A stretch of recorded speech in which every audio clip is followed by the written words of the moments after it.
Hello student. जो exercise हमारा चल रहा था उसके पहले 3 क्वेश्चन हमने सॉल्व किए थे। आज हम जो बचे हुए क्वेश्चन है वो करने की कोशिश करेंगे। तो यहाँ पे क्वेश्चन नंबर 4 जो है उसमें हमें बोला है, if the lateral surface of cylinder is 94.2 cm square and its height is 5 centimetre, then find radius of its base and its volume. तो हमें रेडियस भी निकालना है और वॉल्यूम भी निकालना है। अगर उसका लैटरल सरफेस हमें दिया है तो उसका रेडियस कैसे निकालेंगे और उसका वॉल्यूम कैसे निकालेंगे। और उसके लिए पाई की वैल्यू हमें 22/7 यूज़ नहीं करनी, हमें 3.14 यूज़ करना है। तो इसको कैसे करेंगे? सबसे पहले तो लैटरल सरफेस एरिया जो होता है सिलेंडर का उसका फॉर्मूला यूज़ करेंगे और उसका फॉर्मूला यूज़ करके उससे हम पहले रेडियस निकालेंगे। हाइट तो हमें गिवन है और उसके बाद एक बार रेडियस मिल गया तो फिर रेडियस और हाइट का यूज़ करके हम उसका वॉल्यूम निकाल सकते हैं। तो यहाँ पे लैटरल सरफेस एरिया हमें दिया है 94.2 cm स्क्वायर और हाइट जो है वो हमें दी है 5 सेंटीमीटर। रेडियस जो है वो हमें दिया फाइंड करना है और वॉल्यूम हमें फाइंड करना है। तो इन दो गिवन चीज़ों के यूज़ करके हम इसको निकालेंगे। तो यहाँ पे सबसे पहले हम लिखते हैं गिवन। तो यहाँ पे गिवन क्या क्या है? तो सबसे पहले तो उनका लैटरल सरफेस एरिया दिया है। Lateral surface area of cylinder is 94.2 cm का स्क्वायर। यस। उसके बाद हमें दिया है हाइट। तो हाइट ऑफ सिलेंडर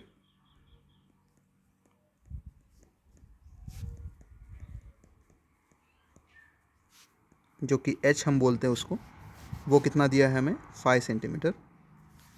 तो इन दोनों चीज़ों का यूज़ कर सकते हैं हम लोग। तो lateral surface area is equal to 94.2 centimetre square. तो लैटरल सरफेस एरिया का फॉर्मूला हमें मालूम है 2πRH इज इक्वल टू 94.2। तो यहाँ पे 2 इंटू 3.14, ठीक है, 3.14। उसके बाद R की वैल्यू हमें मालूम नहीं है, H की वैल्यू हमें 5 दी है और इज इक्वल टू 94.2। अब जो भी चीज़ें हमें यहाँ पे लेफ्ट हैंड साइड पे दिख रही है वो सारी चीज़ें हमें राइट हैंड साइड पे शिफ्ट करनी है। तो यहाँ पे सिर्फ R बचेगा। यहाँ पे ये 2, 3.14, ये 5, ये सारी चीज़ें यहाँ पे मल्टीप्लाइड है। ये आगे यहाँ पे आके इसको डिवाइड हो जाएगी। तो यहाँ पे हमें मिलेगा 2 इंटू 3.14 इंटू 5। तो अब क्या होगा? अब हम इसको डिवाइड करेंगे, ठीक है।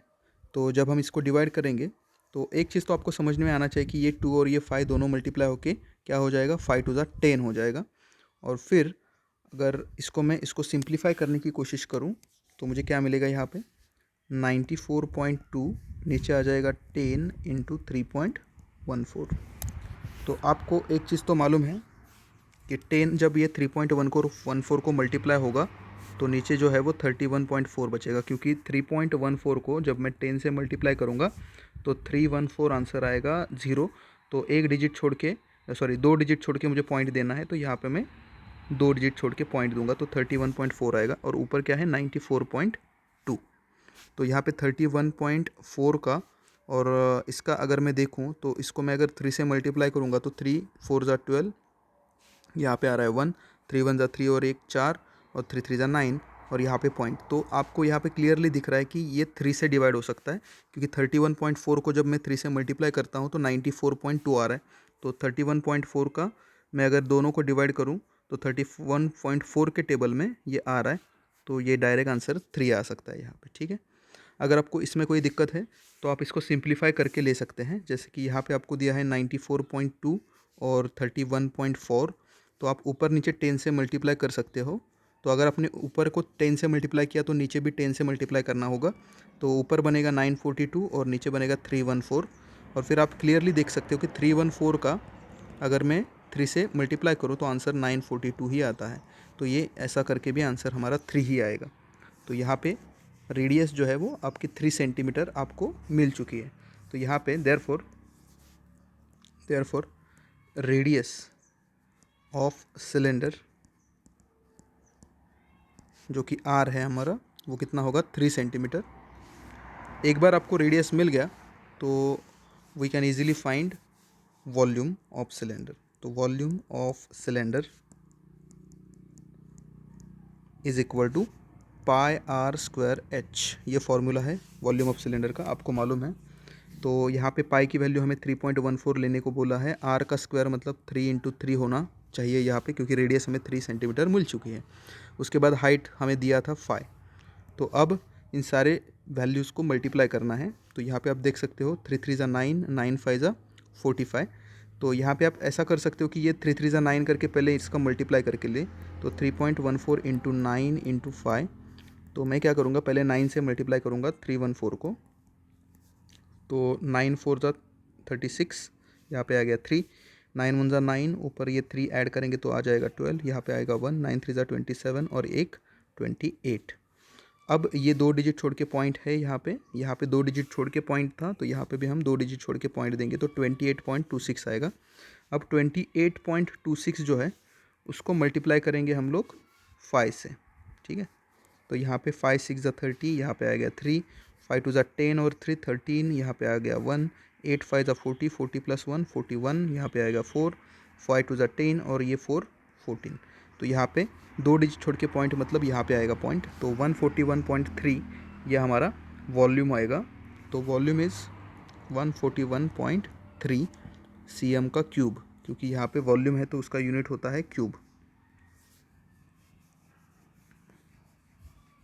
ओके, तो लास्ट में हम बॉक्स में आंसर लिखेंगे अपना।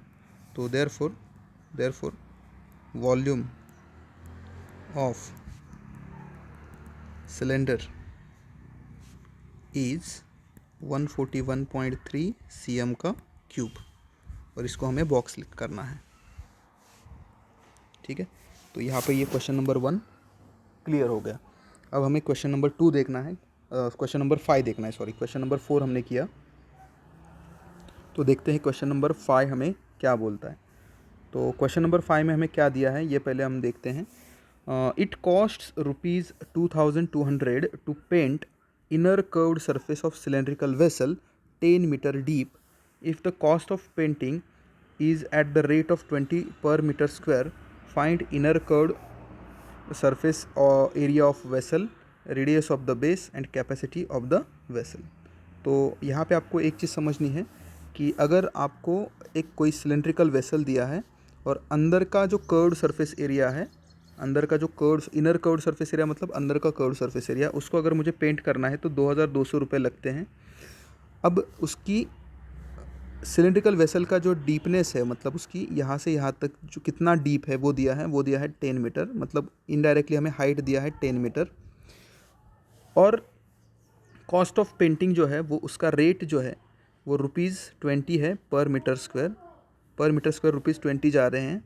तो आप इस टोटल कॉस्ट और कॉस्ट पर मीटर स्क्वायर, ठीक है, इन दोनों चीज़ों का यूज़ करके इनर कर्व्ड सरफेस निकाल सकते हो। इनर कर्व्ड सरफेस और आउटर कर्व्ड सरफेस में कोई फ़र्क नहीं होता, वो हमें लैटरल सरफेस एरिया देंगे, ठीक है। तो कर्व्ड सरफेस एरिया बोलेंगे उसको, लैटरल सरफेस एरिया या फिर कर्व्ड सरफेस एरिया निकालेंगे हमारा। तो जो निकालेंगे हम लोग CSA, उसका यूज़ करके फिर हम आगे उसका रेडियस फाइंड करेंगे और फिर उसकी capacity is nothing but volume, ठीक है। जब भी आपको बोला जाएगा फाइंड द कैपेसिटी, तो आपको फाइंड करना है वॉल्यूम। हमेशा याद रखो, अगर आपको कैपेसिटी फाइंड करनी है किसी भी चीज़ की, जैसे यहाँ पे बोला है सिलेंड्रिकल वेसल की, तो आपको क्या फाइंड करना है, उसकी वॉल्यूम फाइंड करना। तो यहाँ पे क्वेश्चन जो है वो कैसे होगा, सबसे पहले तो हम टोटल कॉस्ट, अंदर जो भी हमें सिलेंड्रिकल वेसल दिया है उसको अंदर से कलर करना है, बराबर है। तो अगर समझो ये आपका सिलेंड्रिकल, ये देखो समझो सिलेंड्रिकल आपका वेसल है, अब उसको अंदर से कलर करना है तो मुझे कर्व्ड सरफेस एरिया को कलर करना है। तो कर्व्ड सरफेस एरिया को कलर करने का टोटल कॉस्ट है 2200 और पर मीटर स्क्वायर उसका कॉस्ट है 20 रुपये।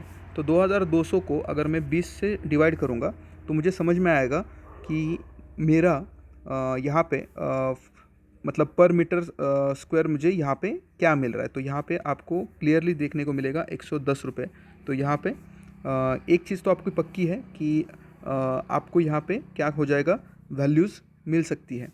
तो यहाँ पे हम क्या करेंगे, यहाँ पे टोटल कॉस्ट जो है, टोटल कॉस्ट यह है 2200। अब ये सब करने से पहले आपको एक चीज़ समझनी होगी कि अगर मैंने आपको डायरेक्ट बोला कि आप दुकान में गए और दुकान से अपने जो पेन लेके आए, मतलब आपके पापा ने पेन का एक बॉक्स लेके आए और घर पे आने के बाद आपने पापा को पूछा, तो पापा ने बोला कि आपके पेन का जो बॉक्स है वो कितने रुपए का है, 2200 रुपये का बॉक्स है, ठीक है। और आप पापा ने बोला कि हर पेन का जो कीमत है, हर पेन का कीमत जो है वो 20 रुपीज़ है, ठीक है, पर 20 रुपीज़ पर पेन, और टोटल कॉस्ट कितनी है, ₹2200। तो आप इजीली फाइंड कर सकते हो कि अगर एक पेन की कीमत 20 रुपये है, ठीक है, और ऐसे मेरे 2200 रुपये गए हैं, ठीक है, टोटल कॉस्ट मेरी कितनी है 2200, तो मैं कितने पेन लेके आया ये मैं आराम से निकाल सकता हूँ, ठीक है। मुझे सिर्फ क्या करना है, 20 से उसको डिवाइड करना है। तो अगर मैंने इसको 20 से डिवाइड किया तो मुझे क्लियरली समझ में आएगा कि 110 पेन जो है वो मैं ख़रीद के लेके आऊँगा, है ना। उस बॉक्स के अंदर 110 पेन होंगे। तो सेम चीज़ यहाँ पे भी आपको अप्लाई करनी है। आपको अंदर पेंट करवाने के लिए 2200 रुपये गए हैं, ठीक है, 2200 रुपये आपके गए हैं, और 1 मीटर स्क्वायर के लिए आपको 20 रुपये जाने वाले हैं, ठीक है। 1 मीटर स्क्वायर के लिए आपके 20 रुपये जाने वाले हैं। तो टोटल कॉस्ट को अगर 20 से डिवाइड करोगे तो आपको एक चीज़ समझ में आएगी कि 110 मीटर स्क्वायर का एरिया आपने कलर किया होगा। तो आपको यहाँ पे क्लियरली आइडिया लग जाएगा 110 मीटर स्क्वायर का एरिया आपने कलर किया है, ठीक है। तो कर्व्ड सरफेस एरिया आपको मिल जाएगा, और एक बार कर्व्ड सरफेस एरिया मतलब 2πRH मिल गया तो आप बाकी वैल्यूज़ आराम से फाइंड कर सकते हो, ठीक है। तो यहाँ पे जो भी गिवन चीज़ें हैं वो पहले कवर कर यहाँ पे लिख के लेंगे। The total cost of paint, the total cost to paint inner curved surface of cylindrical vessel. तो सबसे पहले यहाँ पे हम लिख के लेंगे शेप ऑफ द वेसल। यहाँ पे मैं क्वेश्चन नंबर 5 कर रहा हूँ। Shape of the vessel is cylindrical, shape of vessel is cylindrical, तो ये गिवन है। उसके बाद total cost to paint inner CSA is ₹2200, ये भी गिवन है। उसके बाद cost per metre square, cost per metre square जो है इज़ कितना है, ₹20, ये भी गिवन है। तो यहाँ पे therefore inner curved surface area, मतलब हमारा इनर CSA जो होगा वो हमें कैसे मिलेगा, वो हमें मिलेगा टोटल कॉस्ट को डिवाइड करेंगे कॉस्ट पर मीटर स्क्वायर से, ठीक है। तो कॉस्ट पर मीटर स्क्वायर से हम डिवाइड करेंगे, तो टोटल कॉस्ट है 2200 और नीचे हमें डिवाइड करना है उसको 20 से। तो ये 2 से डिवाइड किया तो यहाँ पे 110 आ जाएगा। तो आंसर आपको यहाँ पे इनर कर्व्ड सरफेस एरिया का मिल गया। Inner curved surface area therefore inner CSA is equal to 110 metre square. अब आपको एक चीज़ दी है कि उसकी जो डीपनेस थी उस सिलेंड्रिकल वेसल की, वो दी थी 10 मीटर डीप, है ना। तो इसका मतलब आपको हाइट दिया है, ठीक है। अगर ये सिलेंड्रिकल वेसल है और वो इतना डीप है तो ये डीपनेस मतलब उसकी हाइट दी है, तो वो कितनी दी है, 10 मीटर दी है। तो अगर हमने हाइट मालूम है तो यहाँ पे हम उसको लिख के लेंगे, since height of vessel is h is equal to 10 metre, therefore यहाँ पे इनर CSA तो आपको मालूम है, इनर CSA या फिर CSA सिर्फ लिखोगे तो भी चलेगा, इज इक्वल टू 110, और इनर CSA का फॉर्मूला होता है 2πRH, आप सबको मालूम है, तो इज इक्वल टू 110। तो यहाँ पे अभी हम क्या करेंगे, यहाँ पे 2 × 22/7 पाई की वैल्यू पुट की, R की वैल्यू हमें मालूम नहीं है, और जो h है वो हमें दिया है 10 इज इक्वल टू 110। तो यहाँ पे अब क्या होगा, यहाँ पे जो भी चीज़ें हैं R को हम यहाँ पे रखेंगे, यहाँ पे 110, ये 7 यहाँ पे डिवाइडेड है, यहाँ पे आके मल्टीप्लाई होगा। ये 10 ऊपर था, यहाँ पे नीचे जाएगा। ये 2 और 22 जो है वो भी नीचे जाएंगे। अब हमें ये 0 0 गायब, ठीक है। यहाँ पे 11 1 ज़ा 11, ठीक है, 11 2 ज़ा 22। तो यहाँ पे आंसर जो है वो आ जाएगा R इज़ इक्वल टू 7/4, ठीक है। तो R इज़ इक्वल टू 7/4 आ गया। अब ये हमें मिला है मीटर में, ठीक है। तो 7/4 जो है वो हमें मीटर में मिला है। अब ये वैल्यू यहाँ पे एक बार चेक करते हैं। 2πRH is equal to 110। तो 110 को हमने मल्टीप्लाई किया 7 से, नीचे है 10 इंटू 22 इंटू 2, यस। तो 7/4 ही आएगा रेडियस। अब हमें निकालना है उसकी कैपेसिटी। तो कैपेसिटी का मतलब होता है उसका वॉल्यूम निकालना। तो वॉल्यूम यहाँ पे लिखेंगे capacity of vessel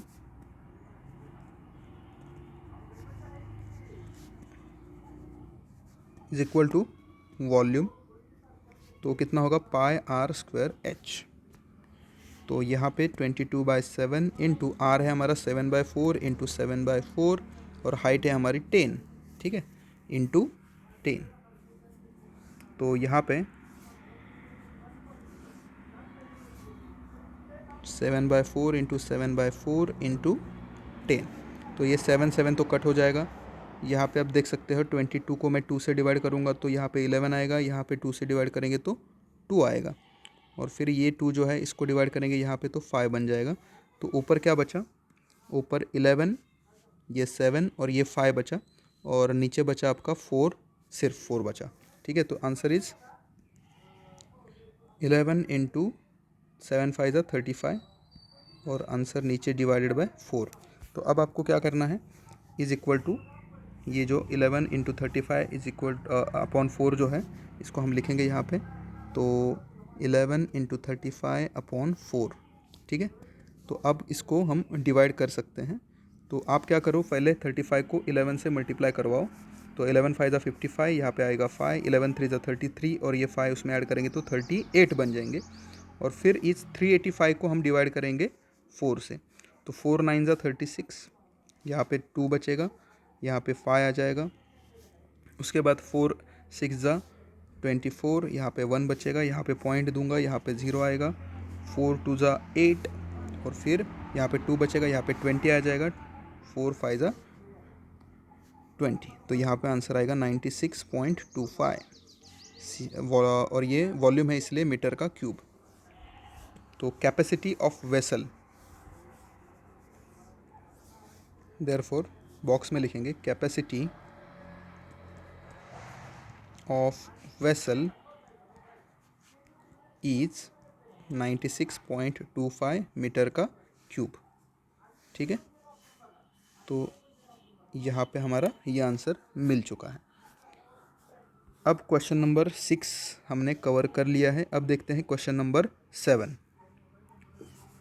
lead pencil consists of cylinder of wood with a solid cylinder of graphite filled in the interior. The diameter of the pencil is 7 mm and the diameter of the graphite is 1 mm. If the length of the pencil is 14 cm, find the volume of the wood and that of graphite. तो देखो आपको pencil का example दिया है, तो आपने अगर pencil को शार्पनर का यूज़ ना करते हुए अगर आप दुकान से पेंसिल लेके आते हो तो पेंसिल आपको ऐसा देखने को मिलता है, ठीक है। और उसके अंदर आपको यहाँ पे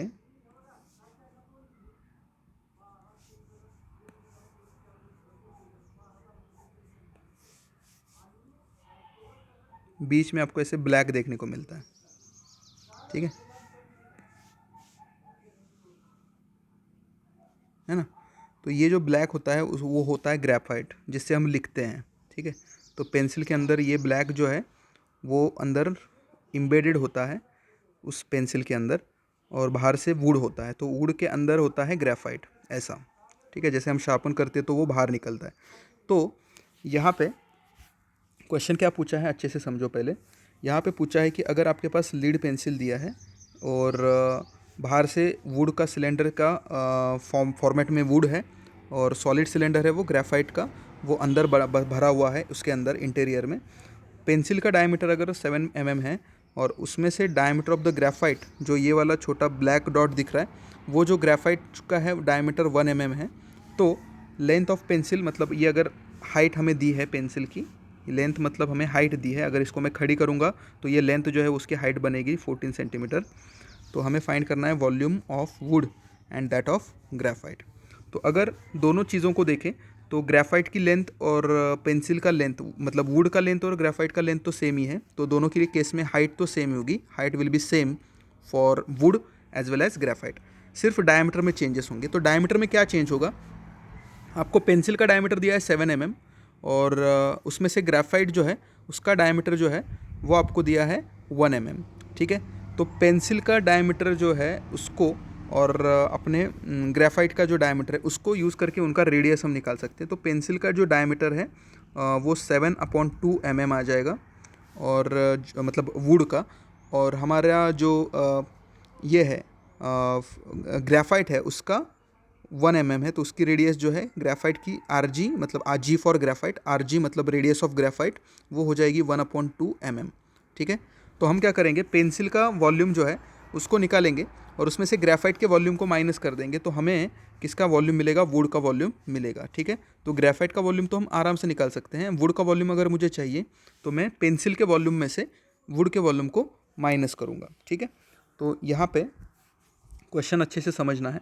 यहाँ पे आपको पूछा है कि अंदर जो ग्रेफाइट दिया है, ये जो आपको दिख रहा है ना, ये ब्लैक कलर का, ये ग्रेफाइट है, ये भी सिलेंड्रिकल शेप में होगा, ये भी सिलेंड्रिकल शेप में होगा, इसका डायमीटर आपको दिया है। ठीक है, तो इसका वॉल्यूम और पूरे पेंसिल का वॉल्यूम, ये अगर हम निकालेंगे तो पूरे पेंसिल के वॉल्यूम में से अगर मैंने ग्रेफाइट का वॉल्यूम माइनस किया तो मुझे वुड का वॉल्यूम, जो वुड है ना बाहर से दिख रहा है, वो वॉल्यूम मुझे मिल जाएगा। ठीक है, तो यहाँ पे हमें यही करना है। दोनों केसेस में हाइट तो सेम ही होगी क्योंकि ग्रेफाइट और वुड जो है उनकी लेंथ एक ही है, तो ग्रेफाइट और जो वुड है उसकी लेंथ एक है, इसलिए उसकी हाइट भी एक ही होगी। तो यहाँ पे अगर आप देखें तो पेंसिल आपको दिखेगी कैसे, अगर मैंने पेंसिल को ऐसे खड़ा किया तो पेंसिल देखो ऐसा आपको लंबा दिखेगा, और ब्लैक कलर का जो चीज़ होगा वो आपको अंदर ग्रेफाइट देखने को मिलेगा यहाँ पे। तो जो ब्लैक है ना उसको मैं येलो कलर से दिखाता हूँ, यहाँ पे हम ब्लैक यूज़ कर रहे हैं, तो ये ग्रेफाइट होगा आपका। ठीक है, और वो इसी साथ अंदर ऐसा जाएगा। ठीक है, ये वाला ऐसे। तो आपको यहाँ पे समझना है कि ये जो आपको आउटर सर्कल दिख रहा है ये वाला, ये पूरे पेंसिल का है, डायमीटर देगा ये पूरा, और ये अंदर जो येलो दिख रहा है वो सिर्फ आपको किसका देगा, ग्रेफाइट का देगा। ठीक है, तो अगर आपने ग्रेफाइट के डायमीटर को यूज़ करके उसका वॉल्यूम निकाला और उसमें से पेंसिल के वॉल्यूम को माइनस किया तो आपको आंसर मिल जाएगा। तो यहाँ पे क्या क्या चीज़ें दी हैं वो पहले नोट डाउन करके लेते हैं। जो लेड पेंसिल है उसका जो डायमीटर ऑफ पेंसिल है वो 7 mm है और डायमीटर ऑफ ग्रेफाइट 1 mm है।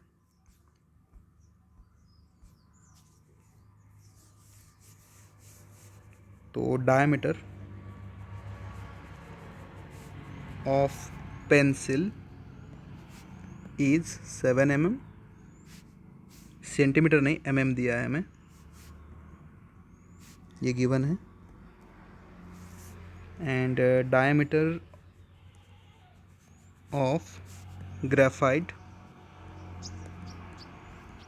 इज 1 mm, ये भी गिवन है। तो रेडियस ऑफ पेंसिल, जिसे मैं RP बोलूँगा, radius of pencil, P for pencil. ठीक है, तो रेडियस ऑफ पेंसिल जो है वो कितनी होगी, 7/2 mm। अब mm जो होता है उसको हमें सेंटीमीटर में कन्वर्ट करके लेना होगा। ठीक है, तो आप सबको मालूम होना चाहिए, आप जो पेंसिल यूज़ आप जो स्केल यूज़ करते हो तो वहाँ पे आपको सेंटीमीटर दिया जाता है ना, इतना सेंटीमीटर उतना सेंटीमीटर, तो यहाँ पे 1 सेंटीमीटर होता है, यहाँ पे 2 सेंटीमीटर, और उसके बीच में आप ने नोटिस किया होगा तो आपको समझ में आएगा कि वहाँ पे छोटे छोटे लाइंस होते हैं, 1 2 3 4, 5वीं लाइन थोड़ी सी बड़ी होती है, फिर से 1 2 3 4 और 5वीं लाइन पे 2 आता है। तो यहाँ पे आप देख सकते हो कि ये जो येलो कलर्स के जो लाइंस आपको देख रहे हैं वो 1 मिलीमीटर के हैं, 1 mm के। तो आपको समझ में आना चाहिए कि 1 सेंटीमीटर के अंदर, मतलब यहाँ पे 0 होता है और यहाँ पे इसके 1 और 0 के बीच में 10 लाइंस होते हैं, ऐसे छोटे छोटे। तो टोटल 10 लाइंस होते हैं। तो इसका मतलब 1 सेंटीमीटर मतलब 10 मिलीमीटर होता है, ठीक है। 1 सेंटीमीटर मतलब 10 मिलीमीटर होता है। तो अगर आपको मिलीमीटर को कन्वर्ट करना है सेंटीमीटर में, तो इसको मुझे 10 से डिवाइड करना होगा, ठीक है। तो अगर मुझे इसको 10 से डिवाइड करना है तो आंसर क्या आएगा, ठीक है। तो इसका आंसर तो पहले यहाँ पे 3/7/2 जो है उसको मैं 10 से डिवाइड करूँगा, तब वो मिलीमीटर का सेंटीमीटर बन जाएगा।